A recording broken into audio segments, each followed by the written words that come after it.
L'information à sa juste valeur, c'est ici même, sunugal24.net. Alors ñu wax ci carrément politique mais cette fois-ci ñu xaw ko un peu particulariser wax ci Koungheul sa dëkk la naam yàgg nga fa mën ay combat avant comme ni nga ko waxee tout à l'heure ci sa njëlbéenu wax commencé nga xeex bi depuis nga nekk lycée créé benn association bu tudd Koungheul Jeunesse Action Consciente doon def yi activité ngir li soxali dëkk boobu Koungheul ku ko wax politique xam ne dëkk la bu nga xamante ni desuñu ginnaaw ci politique bëri nañu lool ay responsable bëri nañu ay postes de responsabilité yu nga xamante ni occupé nañ ko ci réew mi wala biti réew mais Sénégal boo koy xool Koungheul dafa bokk ci dëkk yi nga xamante ni ñoo gën a dellu ginnaaw gën a avancé ci nit ñi nga xamante ni ñoo nekk ci mbiru politique mais gën a dellu ginnaaw ci li nga xamante ni moom la dëkk bi di doxee ak infrastructure ak yeneen yu mel noonu si yow si sa gis-gis lan la war a doon loolu benn ponk bi nga am si ñu aay lool te loolu rek boo fa nekkee war nga mën a suqali réew te sa dëkk gën a dellu ginnaaw ñàkk volonté politique la wala lu mel nan. Je pense que tu l'as dit on a à Koungheul am nañu fa ay responsable politique yu bëri yu am ku ci nekk am ay responsabilité am ay nombre tànk comme ni ngay waxee et que lan la ci Koungheul di gagner quelque part c'est là où le bas blesse bu ñu demee ci dëkk boo xamante ne comme Koungheul xaw ma ñaata DG ñoo fa nekk mais Koungheul presque boo xoolee ni mu meloon depuis les années 90 daanaka noonu la continuer di mel depuis lors c'est qu'il y a problème. Et là, je ne peux pas imputer ça seulement aux politiques. Moi, je dis qu'aussi, Koungheulwa bi dafa war a jël ses responsabilités. Et ça, c'est su ma fekk xam naa borom xam-xam yi jàng loolu ñoo ma ci ëpp xam-xam mais soo xoolee un peu Sénégal dafa am dëkk yoo xamante ne toujours dañuy mel ne daal ñoom toujours dañuy voter pour nguur mooy lu mel ne ay Saloum ay Sine Saloum côté yooyu noonu. Kaolack Koungheul Fatick. toujours dañuy ànd ak nguur mais est-ce que loolu aussi mi ngi leen di jëriñ c'est ça le problème. bu ñu demee tey Koungheul. Macky Sall bi mu fi toogee ba léegi mosu fa perdre élection mais lan la Koungheul gagné ci nguuru Macky Sall gisuguma ko man personnellement bon c'est vrai que Koungheul rek nekkul Sénégal yeneen dëkk yi war nañu am l'État dans sa politique am na nu muy doxalee ay mbiram xam fan lan moo mérité fii ban dëkk lii la mérité beneen dëkk moo mérité la loolu aussi ci leader politique yi la parce que yaakaar naa boo nekkee leader politique nekk au sommet li nga war a def mooy xëccoo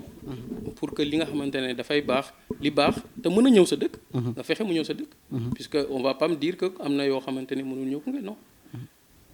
Koungheul boo xoolee am na mbir yu bëri yoo xamante ne déjà lu mel ne stade bi toog nañ fa plusieurs xaw ma ñaata temps mënuñ fa football ndax benn marché boo xamante ne kenn xamul fan lañ ko dugal y a tellement d'injustice y a tellement de mbir yoo xamante ne kenn mënu ko expliquer bu ñu interroger le maire du la ci wax lu leer je suis désolé boo waxee ak ñi ko jege aussi duñu la wax lu leer heureusement que avarie avancé na ba léegi yaakaar naa booy ñi ci football c'est bien alors ñu wax ci gestion mairie bi pratiquement Koungheul ñaari nit ñett yoo wax même boo fa jëndee terrain sax ils te disent carrément na nga gaaw tabax ko su dul loolu dinañ ko jaayaat keneen ndax jàpp nga ne dëkk dina avancer ak gestion yu nu mel. En tout cas ce que je peux dire par là c'est que équipe bi fi nekk. que équipe yi ñëw encore ñu jël seen responsabilité. que tôt ou tard ils vont devoir rendre compte. que Koungheul à l'image du Sénégal mënuñu continuer di bàyyi yenn injustice yi mu fiy daw. bu ñu la joxee dëkk c'est pas parce que nga jël suufu dëkk boobu noonu di ko jaay j'accuse pas la mairie je dis pas que le maire moo ko def ou pas. En tout cas ñoom ñoo am cette responsabilité là. donc ñoom ñoo am responsabilité veiller sur ça. si aujourd'hui il y a des problèmes. Je ne pense pas que mën nañu pointer du doigt beneen responsable bu dul de la mairie de Koungheul. Je pense que ici la ñuy wax ak Mayacine Camara moi j'ai eu la chance de l'interroger sur ça de l'interpeller sur ça il m'a dit que dañu sàccoon cachet.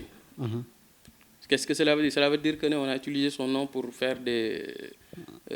des magouilles. C'est à lui après de répondre. Ce qui est sûr c'est que ñun au niveau de Koungheul il y a la naissance d'une nouvelle conscience et que on va dinañ topp loolu noonu ba mu leer nañu. ci fan yee ñu génn lancé nañ benn mouvement bu tudd PEDIC moo xamante ne liggéeyam yëpp mooy plateforme la tudd plateforme pour la défense des intérêts de Koungheul liggéeyam moom yëpp mooy xool fan la intérêt Koungheul nekk pour ñu xeex ko ci activité plateforme boobu noonu jéem nañu laaj ay compte à Mayacine Camara par rapport ak suufu Koungheul par rapport ak stade bi ni muy doxee surtout mais surtout par rapport ak benn projet bu ñu lancé fu muy le projet FERA yu bëri am na ay réponses yu ñu ci jox am na yoo xamante ne mën naa wax ne mën nañ ci jàpp am na yoo xamante ne dalul suñu xel loolu tax na déjà ñu bind autorité de régulation des marchés publics pour xam lan moo xew ci yenn mbir yi en tout cas bind nañ ay autorité même FERA bi programme bu gère mbirum nettoyage yi parce que am na ay boy ñu jël foofu noonu ñuy liggéey bind nañ leen di xaar seen réponse yenn yu mel noonu dafa am bëri ay mbir yu bëri yoo xam ne dafa xew Koungheul yoo xamante ne dans le cadre ñun de la PEDIC de la plateforme pour la défense des intérêts de Koungheul ñi ngi ciy taxaw lu ci mel ne ndoxu Koungheul xaw ma ndax nit ñi xam nañ ko boo ngeen gisee ndoxu Koungheul nu mu mel justement xonq boobu xonq ñun jaaxal nañu ñun bi ñu nekkee xale ba léegi ci la ñu nekk di ko naan donc bi ñu nekkee mag ñu dem nañ ba nekk mag mbir mi continuer mel noonu et c'est tellement grave bi ñu gisee mu mel noonu ñun on a fait des démarches on a essayé d'aller voir les autorités de la SDE qui est maintenant devenue CNO pour essayer de voir lan moo tax mu mel noonu mais dafa mel ni Sénégal ba mu daj ndox Koungheul rek moo tax mu jaaxal ñu et on a pris la décision ñun d'aller porter en tout cas balaa ñuy porter plainte danañu jël ndox bi ñu yóbbu ko ci laboratoire mu analyser ko bu fekkee ne ndox boobu noonu am na lenn loo xamante ne dafa nuisible pour les Koungheullois ñun dinañ porter plainte SDE parce que nag SDE mënul continuer xaw ma SDE la ñuy porter plainte xaw ma en tout cas loolu suñuy avocat dinañ ci liggéey pour xam exactement nan la ñuy doxalee ci mbir bi mais ce qui est sûr mooy que ne commencé nañ démarche yi jël nañu ndox bi pour yóbbu ko ci laboratoire bu ñu paree ci test yooyu ba xam dan moo nekk ci ndox bi ndax am na benn danger bu am ci ndox bi par rapport aux populations yi nga xam ne ñoo koy naan on va essayer de prendre nos responsabilités et là parce que ñoom au niveau de la SDE à l'époque wax nañu fu nekk que ne ndox bi amul benn danger pour Koungheul ndox bi amul benn danger alors que boo ko ubbee mu mel ne boisson là c'est et puis boo ci sangoo sa yaram bi wow voilà c'est tout à fait ay mbir yoo xamante ne kenn mënu ko comprendre donc je pense que ay mbir yoo loo xamante ne ñun aussi dinañu jël suñuy responsabilité par rapport à ça comme ni ma ko waxee dinañu yóbbu ndox bi ci labo yi ñu xool ko suñu paree lu ci mënti am comme décision et je pense que si bu fekkee am na lenn lu toll ne tar fatal ay ne lu mën a gaañ waa Koungheul la SDE devra rendre compte alors Koungheul dëkk la bu nga xamante ni ndaw yi yàlla def na ñu nekk dëkk bu bëri si ma permettrait pour ma finir par ci waxu mairie bi man je lance un appel à la jeunesse à la jeunesse de Koungheul je ne pense pas que grand yi aussi on a beaucoup de respect pour eux mais je ne pense pas que tey lu bëri lu war a soppeeku ñoom ñoo koy soppi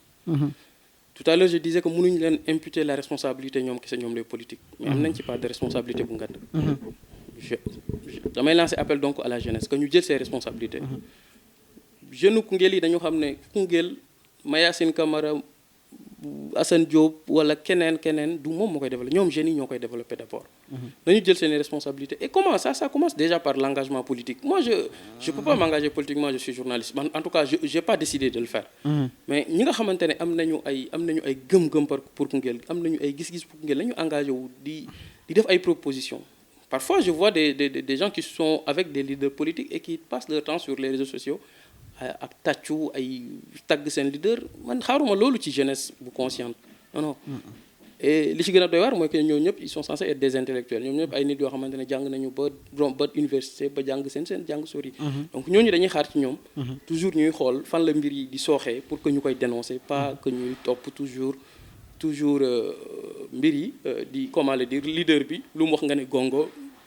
c'est pas ça. mais yow tamit nekk journaliste lan la war a mën a yàqal ci def engagement politique surtout si c'est local comme sa dëkk la te gëm nga ni kenn mënul koo defar lu dul les Koungheullois mais ak ci loo manti nekk war nga mën a engagé wu ndax gis nañ fi journaliste yu bëri yu nga xamante ni am nañu ay engagement politique et après pour doxal jàpp ne ñoom budul ñoom mënula dox ñu ñëw engagé wu pour askan wi yow it lan moo lay war a mën a tere def loola. bon comme je le disais question de choix la man maa choisir ne du ma def politique tant que maa ngi def presse. parce que pour man keneen mën na gis pour man c'est pas compatible du ñaari mbir yu mën a ànd. booy wax ci nit yi parfois dafay jaadu nga xaw a am benn neutralité par rapport à la chose politique surtout ci mbiru politique dafa xaw a compliqué. su fekkee da ngay jël décision que ne da ngay def politique alors que da nga nekk ci presse di bind dafay dem ba benn instant loo bind rek dafay nit ñi même su fekkee loolu am nit ñi dañuy jàpp ne sa bind bi sa position politique moo ko guidé alors que pourtant mën na bañ nekk loolu sax. puisque joxe naa léegi exemple ci mbiru Ousmane Sonko. alors Koungheul dafa nekk dëkk bu nga xamante ni ndaw yi dañ fa takku mu nekk parti bu nga xamante ni dañu am solo mais boo xoolee composition Koungheul wala boo xamee histoire Koungheul un peu depuis Koungheul di Koungheul ba léegi ña nekkoon ca bopp ba di diriger politiquement rek ñoom ñoo fay nekk. donc comme ni nga ko waxee tout à l'heure mooy constat bi ñëpp def am gox yu nga xamante ni ñoom nguur rek la ñuy àndal. woy politique yooyee nekk foofu it mel ni ñoom it parti bu ñëw rek dañuy randalul rek dem foofu rek jël responsabilité yi continuer di doxal Koungheul di nekk ci même yoon bi mu doon doxee rek ndax tey jotul jeunesse bi aussi am conscience wu ñëw nekk ci mbir yi ba changer doxalin loolu soo gisee muy am à Koungheul en tout cas un peu partout d'ailleurs au Sénégal c'est parce que c'est le pouvoir central ñu mooy décider par exemple kan mooy jiite à Koungheul c'est ça le problème en réalité Macky Sall mënul nekk moom au palais avec tous les risques qu'il y a là-bas ñu jox ko léppam ba mat mu gën ñu xam ñun ak Koungheul lan mooy suñu problème pour nous décider pour décider à notre place kan moo ñuy diriger c'est ça le problème et je pense que d'ailleurs que c'est comme ça que ça marche partout au Sénégal il faut qu'on respecte un peu les Sénégalais qu'on les laisse et ça c'est pas valable seulement pour Macky Sall c'est aussi valable pour les autres régimes qui se sont succédés ici il faut qu'on respecte un peu les localités ñu bàyyi leen ñoom ñu jël seeni responsabilité choisir kan moo gën ci ñoom maintenant bu ñu ko deful ñoom nañ jël seeni responsabilité Mayacine Camara il a fait 2 mandats moi je le dis ici ça suffit les Koungheullois ne doivent plus comment le dire lui permettre de remplir une seconde fois une troisième fois je crois c'est pas possible il faut que ñu jàng céder la main il a fait 2 mandats je lui ai posé la question je lui ai dit est-ce que da ngay def troisième mandat da ngay demander waat mandat mu ne ma non mu ne ma en tout cas li nga xamante ne loolu laa bëgg mooy. il fait comme son mentor il ne dit ni non ni oui. tout à fait pour dire que vraiment li ma bëgg mooy Koungheul bañ a tomber entre des mains de politiciens alors que moom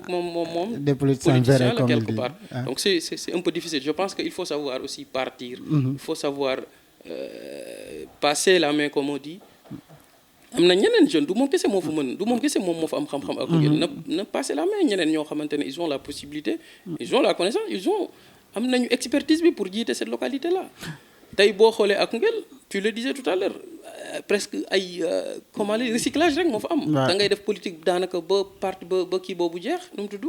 régime boobu jeex nga dem recycler wu ci régime bi ci topp c'est pas possible bërgi dem maa ngi gis Aladji Mor Dieng xaw ma muy def meeting xaw ma final avec tout ce qui est responsable APR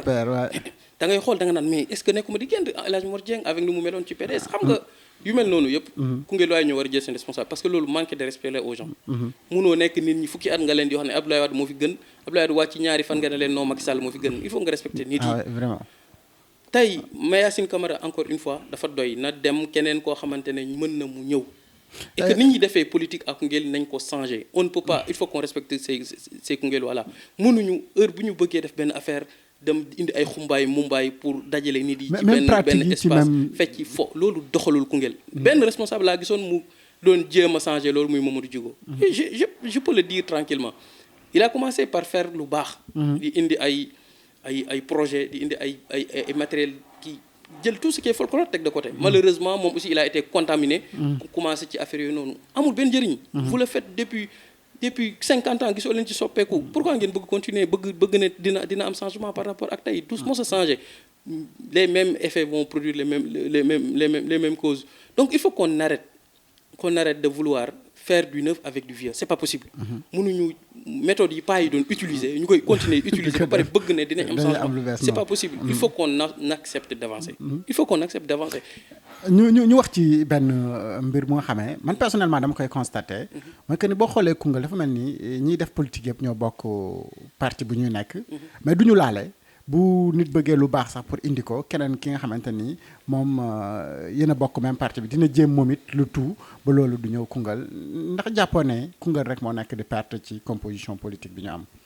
xam nga am na benn ci en tout cas ci li ñu gars yi di nettali ak Koungheul benn politicien bu siiw bu ñu wax Talla Sylla bu mos a wax ne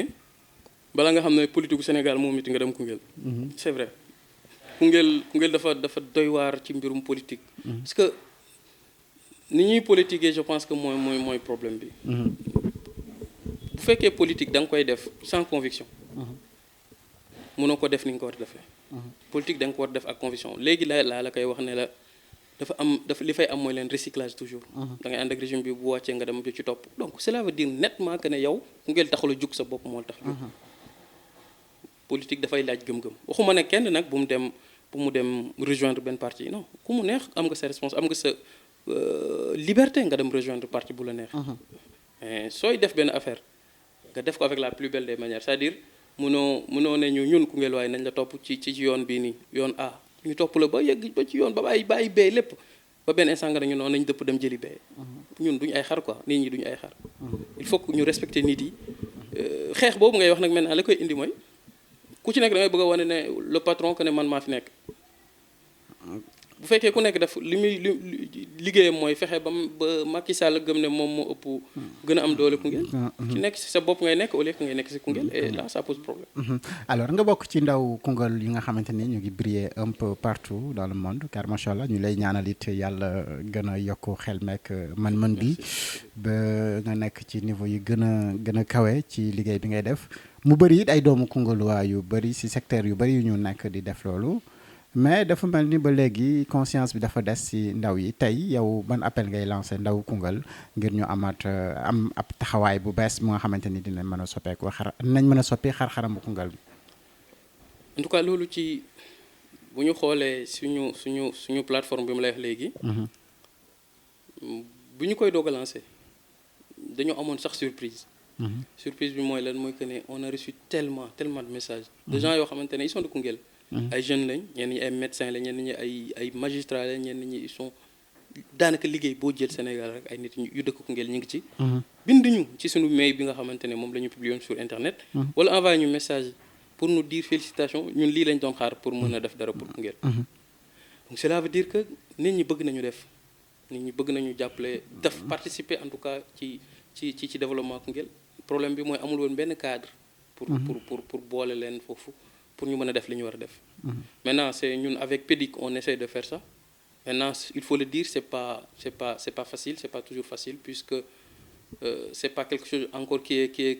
bu am benn assise bi am benn doole bi ba nga xam ne li ñu bëgg a def mën nañ ko def ñu ngi def notre bonhomme de chemin et je pense que bu yàlla defee li ñu bëgg. dinañu taxawal organisation boo xam ne dina am doole de sorte que